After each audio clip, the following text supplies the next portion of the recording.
Welcome everyone to the last lectures of BCS Mental Ability part. তো যেমনটা আমরা প্রত্যেকটা সেশনে বলছি যে আমাদের প্রিলিমিনারির 15 নম্বরের পাশাপাশি লিখিত পরীক্ষার 50 নম্বর অর্থাৎ টোটাল প্রায় 65 মার্কস কিন্তু এই অংশের মধ্যে আছে। সো আমাদের কিন্তু লাক্সারি নেই এই অংশটাকে খুব হালকাভাবে নেয়ার, যেহেতু আপনারা স্মার্ট স্টুডেন্টস, সো অবভিয়াসলি আপনারা এটাকে বেশ গুরুত্বের সাথে ট্রিট করবেন বলে আমি আশা করছি। সো যেমনটা দেখেছি আমরা পূর্ববর্তী লেকচারগুলোতে যে মানসিক দক্ষতা অংশের মধ্যে আমরা আমাদের বাংলা এবং ইংরেজি অংশে পড়ে আসা বেশ কিছু কন্টেন্টের রিপিটেশন দেখেছি এবং পেয়েছি। ঠিক একইভাবে গণিত অংশে যে আমরা বিভিন্ন সমস্যার সমাধান করেছি তার মধ্যে কিছু কিছু প্রবলেম কিন্তু মানসিক দক্ষতা অংশের মধ্যে আবির্ভূত হয়ে যায়। ঠিক আছে, তো কেমন প্রবলেম আছে এগুলো অবশ্যই আপনারা যদি আমাদের গণিতের প্লেলিস্টটা আপনারা ওপেন করেন দেখবেন এগুলোকে এর থেকে আরও ডিফিকাল্ট টাইপের প্রবলেম আমরা ইতিমধ্যে শেষ করে এসেছি। সো এখানে কিছু প্রবলেম যেগুলো এসেছে মানসিক দক্ষতা অংশে, চলুন আমরা সেগুলোকে একটু সমাধান করার চেষ্টা করি। বলা হয়েছে 2 এর কত শতাংশ 8 হবে। 2 এর কত শতাংশ হচ্ছে 8। দেখেন যখন এই টাইপের কোয়েশ্চেন করা হয় যার সাপেক্ষে বের করতে বলা হয় শতাংশ সে থাকে সবসময় নিচে, আর কি যত যার মান বের করতে বলা হয় সে থাকে উপরে। ইন্টু যে কোনো মানকে শতকরা প্রকাশের নিয়ম হচ্ছে তাকে 100% দিয়ে গুণ করা। কেন 100% দিয়ে গুণ করা? কারণ 100%-এর ভ্যালু হচ্ছে 1, আর যে কোনো সংখ্যা বা যে কোনো ভগ্নাংশকে যদি আমরা 1 দিয়ে গুণ করি তাহলে সেই সংখ্যা বা সেই ভগ্নাংশের মানের কোনো পরিবর্তন হয় না। এটা হচ্ছে মূল বিষয়। ঠিক আছে, তাহলে আমরা যদি চিন্তা করি দেখেন 2 থেকে যদি আমরা 8কে কাটি তাহলে কথা হয় 4 ইন্টু 100% মানে হচ্ছে 400%। ওকে, এগুলো গণিত অংশে আমরা অনেক বিস্তারিত ডিসকাস করেছি। সো এখানে আমরা আসলে সমাধান করার দিকে মনোযোগ দিব। আপনার কাছে 5টি আধুলি 8টি সিকি আছে। এখন আধুলি মানে হচ্ছে আমরা যেটাকে বলি 8 আনা। ঠিক আছে, আগে যেমন এখন যেমন আমরা 1 টাকার কয়েন তো পাওয়াই যায় না, খুব রেয়ার। 2 টাকার কিছু কয়েন কখনো পাওয়া যায়, 5 টাকা পাওয়া যায়।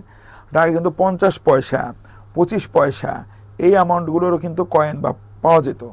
কখন? তখন আমাদের মানে মূল্যস্ফীতির অবস্থা বা সামগ্রিকভাবে ভ্যালুয়েশন যেটা ছিল আমাদের মুদ্রার যে মূল্যায়ন সেটা এমন জায়গায় ছিল যে আপনি 50 পয়সা দিয়েও কোনো পণ্য কিনতে পারতেন। ঠিক আছে, 6টা এই এককে মানুষ মানে কি পণ্য কিনতে পারতো। ওকে, তাহলে আধুলি মানে হচ্ছে 50 পয়সা, মনে রাখতে হবে। আমরা জানি 100 পয়সায় হচ্ছে 1 টাকা, আর সিকি মানে হচ্ছে 25 পয়সা। তাহলে দেখেন 5টা আধুলি 5টা 50 পয়সায় তাহলে কয় টাকা? 2.5 টাকা। 5 50 250 পয়সা, 250 পয়সায় কয় টাকা হয়? 2.5 টাকা হয়। আর 8টা সিকি 8টা 25 পয়সায় মিলে মোট হচ্ছে 200 পয়সা, আর 200 পয়সা হচ্ছে 2 টাকা। তাহলে এই 2 সেট মিলে আপনার হলো কয় টাকা? 2.5 টাকা আর 2 টাকা 4.5 টাকা। আপনাকে বলেছে কি আর কয়টা 10 পয়সার মুদ্রা নিলে মোট 5 টাকা হবে। 5 টাকা হওয়ার জন্য আপনার বাকি আছে আর কয় পয়সা? 50 পয়সা। তাহলে 50 পয়সা হইতে 10 পয়সার কয়টা মুদ্রা লাগে? 5টা। এই জন্য অ্যান্সার হচ্ছে গ। ওকে, হোপফুলি বুঝতে পারছেন এটা। এরপর দেখেন 12 এর কত শতাংশ 18 হবে। অর্থাৎ 18 এই সংখ্যাটা 12 এর কত শতাংশ এটা আমাদের বের করতে হবে। ঠিক আছে, ঠিক একই রকমভাবে দেখেন এটার মতো যার সাপেক্ষে বের করতে বলেছে সে নিচে, যার মান বের করতে বলেছে সে উপরে, ইন্টু 100%। যদি 6 দিয়ে কাটি তাহলে কত? 6 দুগুণে 12, 3 6 18, 2 দিয়ে 100 কাটলে 50, 3 55 কত? 150 শতাংশ। আনসার হচ্ছে খ। ওকে, ফুল এটাও বুঝতে পারতেছেন। এরপর দেখেন এরপর আছে আমাদের দশমিকের গুণ। দশমিকের গুণ করার প্রথম ফান্ডামেন্টাল যে নিয়ম সেটা হচ্ছে দশমিক ব্যতীত প্রত্যেকটা সংখ্যাকে পূর্ণ সংখ্যা চিন্তা করে আগে গুণফল বের করব। দেখেন যদি পূর্ণ সংখ্যা চিন্তা করি দশমিক টশমিক বাদ, এখানে কত আছে? 3, এখানে আছে 6, এখানে আছে 7। যে আমরা এই সংখ্যাগুলোকে শুধু গুণ করি, 6 7টা কত? 42। 42কে যদি আমরা 3 দিয়ে গুণ করি তাহলে কত পাবো? 3 40-এ 120, আরও 3 দুগুণে 6 মানে 126। এখন দেখেন নিয়ম হচ্ছে দশমিক, দেখেন এখানে কয় ঘর বামে দশমিক আছে? 2 ঘর। এইখানে কয় ঘর বামে দশমিক আছে? 3 ঘর। আর এইখানে কয় ঘর বামে দশমিক আছে? এখানেও 3 ঘর। তাহলে মোট কয় ঘর হলো? 8 ঘর। তাহলে আমাদের গুণফলের মধ্যেও 8 ঘর বামে দশমিক বসবে, তাহলে 8 ঘর বামে দশমিক দিতে হবে। ইতোমধ্যে আমাদের আছে কয়টা সংখ্যা? 3টা সংখ্যা। তাহলে এই 126-এর আগে আরও 5টা শূন্য আনতে হবে, তার আগে হবে দশমিক। তার মানে দশমিকের পর 5টা শূন্য, তারপর 126। দেখেন দশমিকের পর 1 2 3 4 5, 5টা শূন্য, 126। খ নাম্বারটা হচ্ছে আমাদের কাঙ্ক্ষিত উত্তর। হোপফুলি বুঝতে পারছেন। পরেরটি দেখুন, বলেছে calculate the cube root. Cube root বের করতে বলেছে, অর্থাৎ ঘনমূল। কার ঘনমূল? 32 গুণন 2। 32 দুগুণে কত? 64। আমরা জানি আমরা যদি চাই 64কে কিন্তু চাইলে আমরা কি লিখতে পারি? 4-এর কিউব লিখতে পারি। 4-কে ঘন করলে কিন্তু 64 পাওয়া যায়। আর ঘনমূলকে ভাঙাতে হলে কি হয়? ধরেন এভাবে আছে, এক্স এর ঘনমূল, এটার মান কি? এটার মান হচ্ছে এক্স এর পাওয়ার 1/3। ঠিক আছে, তাহলে এখানে ঘনমূলটা কার? 4 কিউবের। তাহলে এটার অর্থ কি? 4 কিউব এর পাওয়ার কত হবে? 1/3। সূচকের নিয়ম অনুযায়ী পাওয়ারগুলো কি হয়ে যায়? একাধিক পাওয়ার থাকলে একই সংখ্যার গুণ হয়। গুণ যদি করি কত থাকে? 4 টু দি পাওয়ার 1, অর্থাৎ 4। অ্যান্সার হবে কত? 4। দেখেন এরপরের প্রবলেমটা দেখি। 4.5 হালি ডিমের দাম 108 টাকা হলে 11টি ডিমের দাম কত? দেখেন 4.5 হালি মানে কি? কতগুলা? এক হালিতে কতগুলা ডিম? এক হালিতে হচ্ছে 12টা ডিম, সরি এক হালিতে হচ্ছে 4টা ডিম। এক হালি মানে 4টা, 4.5 হালি। আগে বুঝেন 4 হালিতে কয়টা ডিম? 4 হালিতে হচ্ছে 16টা ডিম। আরও আছে সাড়ে, সাড়ে মানে কি? আরো অর্ধেক। এক হালিতে 4টা হলে অর্ধেক হালিতে কয়টা ডিম হয়? 2টা। তার মানে 108 টাকা কয়টা ডিমের দাম? 18টা ডিমের দাম। 18টা ডিমের দাম হচ্ছে 108 টাকা। তাহলে একটা ডিমের দাম কত হবে? 108কে যদি 18 দিয়ে ভাগ করি যত হবে তত, নাকি? দেখেন 5 18 90, 6 18 হচ্ছে 108, মানে প্রত্যেকটা ডিমের দাম 6 টাকা। তাহলে 11টা ডিমের দাম কত? 6 11 66 টাকা। অ্যান্সার হচ্ছে সি নাম্বারটা। বুঝতে পারছেন কি না? খুব ইজি জিনিস, না পারার কিছু নেই। 15 গজ কাপড় রফিক ও মাসুদের মধ্যে এমনভাবে ভাগ করে দিতে হবে যাতে মাসুদ রফিকের অংশের 2/3 পায়।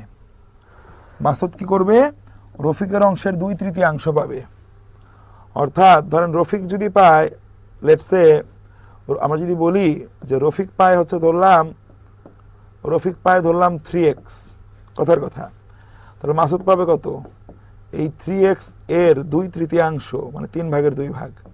কত x তাহলে? 2x। বলতে পারেন স্যার এখানে x না ধরে 3x কেন ধরলেন? 3x ধরলাম এই কারণে যেহেতু 2/3 বলা হয়েছে, 3 ভাগের 2 ভাগ।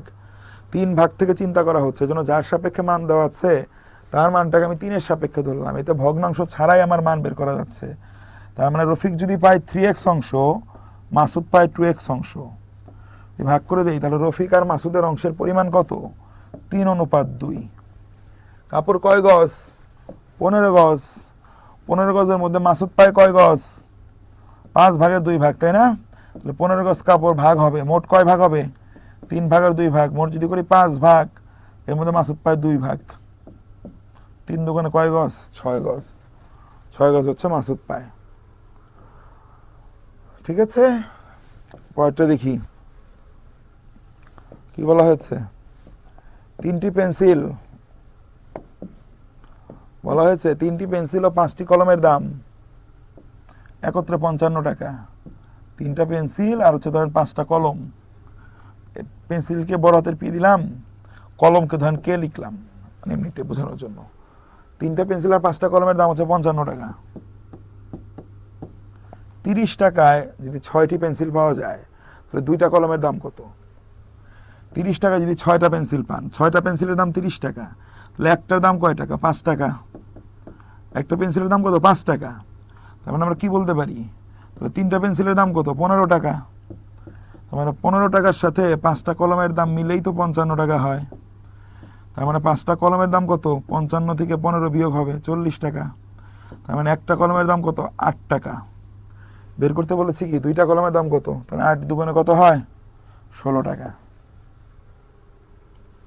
ছোটবেলার আদর্শ ধারাপাত সংক্রান্ত সমস্যা, কিন্তু এগুলাই মানসিক দক্ষতা অংশে কিন্তু চলে আসতেছে। দেখি এরপর, 20 ফুট লম্বা একটি দণ্ড এমনভাবে 20 ফুট লম্বা একটি দণ্ড এমনভাবে কেটে দুভাগ করা হলো যেন ছোট অংশটি বড় অংশের 2/3 হয়। এটা এবং এই কাপড়েরটা একই অঙ্ক। তাহলে দেখেন 2/3, তার মানে আমি যদি ধরি বড় অংশটা যদি ধরি 3x, তাহলে ছোট অংশটা কত বলেন তো 2x। এখন একবারে লেখা শিখেন, কারণ কি বড় অংশ যদি আমি 3x ধরে নেই, ছোট অংশটা কি এই 3x এর 2/3, 3 ভাগের 2 ভাগ, সে অটোমেটিক্যালি তোর কি 2x হবে। অর্থাৎ ছোট অংশ বড় অংশ 3x হলে ছোট অংশ 2x। তাহলে বড় আর ছোটর অনুপাত কত? ছোট আর বড় অনুপাত কত? 2:3। কাটাকাটি যদি করি 2:3। চেয়েছে কি কোন অংশের দৈর্ঘ্য? ছোট অংশের দৈর্ঘ্য। মোট কত ফুট লম্বা সে? 20 ফুট। 20 ফুটের মধ্যে 20 ফুট যদি ভাগ করি কয় ভাগ? অনুপাতের নিয়ম অনুযায়ী মোট যদি 5 ভাগ হয়, ছোট অংশটা কয় ভাগ? 2 ভাগ। 4 × 5 = 20, 4 × 2 = 8। অর্থাৎ ছোট অংশের দৈর্ঘ্য হচ্ছে 8 ফুট। ওকে, একদম মেইনস্ট্রিম বেসিক প্রবলেম। আশা করছি আপনারা বুঝতে পেরেছেন। এগুলাও যে স্বাভাবিক সমস্যা, ভয় পাওয়ার কিছু নাই। একই সংখ্যাকে এসছে বলে দেওয়া হয়েছে 0.9, একে ভাগও করবেন 0.9 দিয়ে, অবশ্যই অ্যান্সার হবে 1। দুটো তো একই সংখ্যা, এখানে দশমিকের কার্যকারিতা নাই। ঠিক আছে, কি বলেছে? Dash percent of 17 = 51।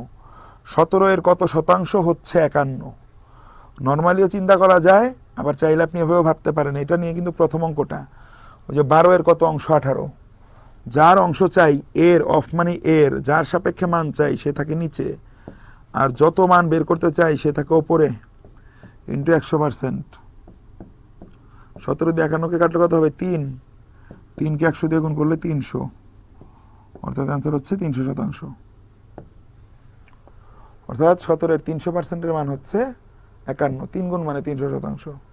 তো এরকম কিছু প্রবলেম এখানে আপনাদেরকে জন্য রাখা হয়েছে। এগুলো আপনারা নিজেরা কিন্তু কি করবেন? প্র্যাকটিস করবেন। ঠিক আছে, এগুলো আপনাদের গণিতেরই অংশ, অধিকাংশ। তো এগুলো না পারার কোনো কারণ নাই, আপনারা খুব ভালো বুঝতে পারবেন এগুলো। আসুন আমরা এখানে কিছু বেসিক জিনিস একটু দেখার চেষ্টা করি। জিনিসটা কি? জিওমেট্রি নিয়ে। দুটি সমান্তরাল রেখা কটি বিন্দুতে ছেদ করে? এটাও আমরা জ্যামিতির বেসিক সেগমেন্টে কিন্তু আমরা পড়েছি। দুটি সমান্তরাল রেখা, সমান্তরাল রেখা মানে কি? দুটা রেখার সমান্তরাল হওয়ার শর্তই হচ্ছে সেই রেখা দুটা সব সময় তাদের যে প্রত্যেকটা সমবিন্দু থেকে নির্দিষ্ট দূরত্ব মেনটেন করবে, সমান দূরত্ব, অর্থাৎ এরা কখনোই ছেদ করতে পারে না। দুটি রেখা যদি সমান্তরাল হয় তাহলে এরা কখনোই একে অপরকে ছেদ করবে না। অর্থাৎ দুটি রেখা যদি বলা হয় দুটি সমান্তরাল রেখা কটি বিন্দুতে ছেদ করে, এখানে আসলে সঠিক উত্তরটা কিন্তু সেবার দেওয়া ছিল না। সমান্তরাল রেখারা কখনো কোনো বিন্দুতে ছেদ করতে পারে না। হয়তো এই প্রশ্নের মধ্যে সঠিক উত্তরটা মিসিং ছিল। আমরা প্রদত্ত অপশনগুলো তুলে দিয়েছি। এই ধরনের প্রশ্ন কিন্তু ট্রিকি কোশ্চেন, অ্যান্সার করা যাবে না যদি সঠিক উত্তর না থাকে। সমান্তরাল রেখা কোনো বিন্দুতেই তারা কিন্তু ছেদ করে না। ঠিক আছে, অর্থাৎ শূন্য, অ্যান্সার তো শূন্য, কোনো বিন্দুতেই তারা ছেদ করে না। সো আমাদের পরবর্তী যে সমস্যাটা আছে, এই সমস্যায় বলা হয়েছে নিচের চিত্রে কতটি আয়ত এবং বর্গক্ষেত্র রয়েছে? কতটি আয়ত এবং বর্গক্ষেত্র রয়েছে? আমরা চিত্রটা একটু দেখি, একটু সিমিলার সর্টে চিন্তা করি। বর্গ মানে কি? যেখানে সবগুলা বাহুই কি সমান দৈর্ঘ্য বিশিষ্ট, তাই না? মানে সবগুলা বাহুর দৈর্ঘ্য কিন্তু সমান। অ্যাপারেন্টলি আমরা যে চিত্রটা নিয়েছিলাম, এখানে এই যে 4টা বাহু আসলে সমান, যেখান থেকে আমরা পিক করেছি এখানে 4টা বাহুই সমান। তাহলে বর্গের কথা যদি আমরা চিন্তা করি, এই যে এখানে আমরা যদি দেখতে পাই এখানে একটা বর্গক্ষেত্র আছে, এইটা একটা বর্গক্ষেত্র। আমি যদি আলাদা আলাদা করে কালার করার চেষ্টা করি, প্রথমে যদি বলি, প্রথম কথা কি, এইটাও আমাদের অ্যাপারেন্টলি চিত্রটা আমরা তুলে নিয়েছি যে হিসাবে, সেই হিসাবে মনে হচ্ছে আসলে কি এই বাহু এবং এই বাহুগুলোকে একটা আলাদা মনে হচ্ছে। মনে হোক আমাদের চিত্রের আঙ্গিকে আমরা দেখার চেষ্টা করি, কারণ পরীক্ষা হলে যে মেজারমেন্টে দেওয়া হবে সেই মেজারমেন্টেই তো আসলে আমাদের চিন্তা করতে হয়, তাই না? তাহলে দেখেন এইটা হচ্ছে আমাদের একটা বর্গক্ষেত্র, আবার হচ্ছে বর্গক্ষেত্র নাম্বার 1, এটা কিন্তু 2, এটা ধরেন 3, এটা ধরেন 4, এবং এগুলা প্রত্যেকে যদি একটা বর্গক্ষেত্র হয়, এই 4টা মিলে আলটিমেটলি আরেকটা বর্গক্ষেত্র। তো আমাদের এখানে বর্গক্ষেত্র আছে আসলে কয়টা? 5টা। ঠিক আছে, এখন যদি আমরা আয়তের চিন্তা করি, আয়তক্ষেত্রের চিন্তা করি, সেগুলো কেমন হতে পারে? আয়ত মানে কি? 2টা বাহু সমান হবে। শিয়র আয়তক্ষেত্র কোনটাই? দেখেন এই যে দিক দিয়ে একটা আয়তক্ষেত্র হয়, এটা হচ্ছে একটা আয়তক্ষেত্র। আবার এই ওপরের এইটুকু একটা আয়তক্ষেত্র হয়, তাই না? দুইটা আয়তক্ষেত্র। আবার সিমিলার ভাবে দেখেন, চিন্তা করেন, এইটাকে আমরা বলতে পারি একটা আয়তক্ষেত্র, এই বাহুটা আর এই বাহুটা বড়, আবার এই বাহুটা একটা আয়তক্ষেত্র। আমাদের কথা কি দাঁড়াচ্ছে, এখানে আসলে সামগ্রিকভাবে 4টি আয়তক্ষেত্র এবং 5টি বর্গক্ষেত্র আছে। যেভাবে চিত্রটা আমাদের সামনে উপস্থাপন করা হয়েছিল, যেভাবে আমাদের সামনে উপস্থাপন করা হবে, আমরা সেই ভিত্তিতে সেই আঙ্গিকেই কিন্তু আমরা চিন্তা করব। এখন তোমার প্রশ্ন আছে, ঘড়িতে এখন 8টা বাজে, ঘড়ির কাঁটা, ঘড়ির ঘন্টার কাঁটা ও মিনিটের কাঁটার মধ্যকার কোণটি কত? এরকম কমন একটা প্রশ্ন, যে ঘড়ির ঘন্টার কাঁটা এবং মিনিটের কাঁটার মধ্যবর্তী কোণ, এটা বের করতে বলা হয়। এখানে যেমন দিয়েছে 8টা, এটা পরে প্র্যাকটিস করি। ধরেন আগে আপনাকে বলা হলো, আগে চেক করে দেখাই। ধরুন এটা একটা ঘড়ি, আমরা যদি বলি যখন ঘড়ির কাঁটায় লেটসে আমি আপনাকে বললাম 3টা বাজে, 3টা যদি বাজে তাহলে ঘড়ির ঘন্টার কাঁটাটা কোথায় থাকবে? এই 3 বরাবর। আর মিনিটের কাঁটাটা কোথায় থাকবে? এই বরাবর। আমরা ম্যাথের বেসিক নিয়ম অনুযায়ী জানি এখানে আসলে কোণটা কত ডিগ্রি, 90 ডিগ্রি হওয়ার কথা, তাই না? এটা একটা ফর্মুলা আছে, ঘড়ির যে কোনো সময় ঘন্টার কাঁটা এবং মিনিটের কাঁটার মধ্যবর্তী যে কোণটা, সেই কোণটা কিন্তু দেখেন বের করার সূত্র হচ্ছে 60h minus 11m divided by 2 modulus, মানে মাইনাস হলে আমরা প্লাস মানটাই নিব। দেখুন এখানে চেক করে দেখুন, এখানে এইচটা কি, এইচ হচ্ছে ঘন্টার কাঁটায় মানে কত বাজে। দেখেন এখন বাজে কত, যখন ঘড়িতে আমরা বলছি 3টা বাজে, 3টা বাজে মানে ঘন্টার কাঁটায় কত? 3, এই জন্য এইচ এর মান হবে 3। আর যখন কাটায় কাটায় 3টা বাজে তখন মিনিট কত? 3টা 00 মিনিট। তো দেখেন মিনিটের জায়গায় কত বসাবো? 0 ভাগ হচ্ছে 2। দেখেন 3 × 180, এখান থেকে 0 বিয়োগ করলে তো 180 থাকবে, ভাগ 2। অ্যাঙ্গেলটা কত ডিগ্রি? 90 ডিগ্রি। এই দেখেন 90 ডিগ্রি। আসলে কিন্তু যখন ঘড়ির কাঁটায় 3টা বাজতেছে, ঘড়ির কাঁটায় কিন্তু 2টা কোণ, এক হচ্ছে এটা আর একটা কিন্তু এটা, এটাও তো একটা কোণ। তো সবসময় আমরা প্রকাশ করি বড়টা। এই সম্পূর্ণটুকু মিলে কি 360 ডিগ্রি, তো এটুকু যদি 90 হয়, এটুকু অবশ্যই 270। সবসময় আমরা কি করি জানেন? ছোট কোণটাকে প্রকাশ করি, এটা মনে রাখতে হবে।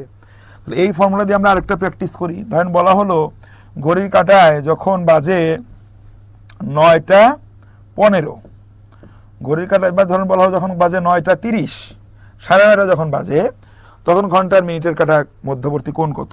সূত্র এটাই। তখন 60-র সাথে গুণ হবে কত? 9 মাইনাস 11-এর সাথে গুণ হবে কত? এই 30 ডিভাইড বাই 2। 9 দিয়ে 60কে গুণ করলে হয় 540, আর 3 × 11 33, তাহলে 330 ভাগ 2। মান কত আসতেছে? 540 থেকে যদি 330 চলে যায়, 330 যায়, দেখেন কত আসে তাহলে? আমরা যদি বলি তাহলে 300, তাহলে তো 210। 500 থেকে 300 গেলে থেকে 200, 40 থেকে 30 গেলে 10, 210কে 2 দিয়ে ভাগ, তার মানে হচ্ছে 105 ডিগ্রি। 105 ডিগ্রি, এটা হচ্ছে আমাদের উত্তর। ঠিক আছে, পরবর্তী জায়গায় যদি আপনি আলাদা করে আবার যদি চিন্তা করার চেষ্টা করেন, দেখেন এখানে আনসার পেয়ে গেলাম কত আমরা? 105 ডিগ্রি। কখন? যখন ঘড়ি কাঁটা বাজে 9টা 30। আপনি যদি ভিজুয়ালাইজ করার চেষ্টা করেন, এটা যদি সেই ঘড়িটা হইতো 9টা 30, 9টার সময় 9 বাটনটা কোথায় থাকে? এখানে। এটা ধরেন 9, এটা ধরেন 10। ঘন্টার কাঁটাটা কি 9 আর 10-এর মাঝামাঝি এরকম থাকবে। আর মিনিটের কাঁটাটা কোথায় থাকবে? মানে 30 যখন হবে, মিনিটের কাঁটা কি, যখন মিনিটের কাঁটাটা যখন এই বরাবর থাকে, তখন আমরা বুঝি কি, হ্যাঁ, আমাদের ঘন্টার কাঁটাটা কোথায় আছে? সহজ কথা হচ্ছে ঘন্টার কাঁটা এবং মিনিটের কাঁটার মধ্যবর্তী অ্যাঙ্গেলগুলো যখন আমরা বের করব, অবশ্যই 60h মাইনাস হচ্ছে 11m, এই ফর্মুলাটা দিয়েই কিন্তু আমরা অবশ্যই এটাকে বের করব। অন্য কোনো ফর্মুলার সাহায্যে আমাদের এখানে বের করার কোনো সুযোগ নেই।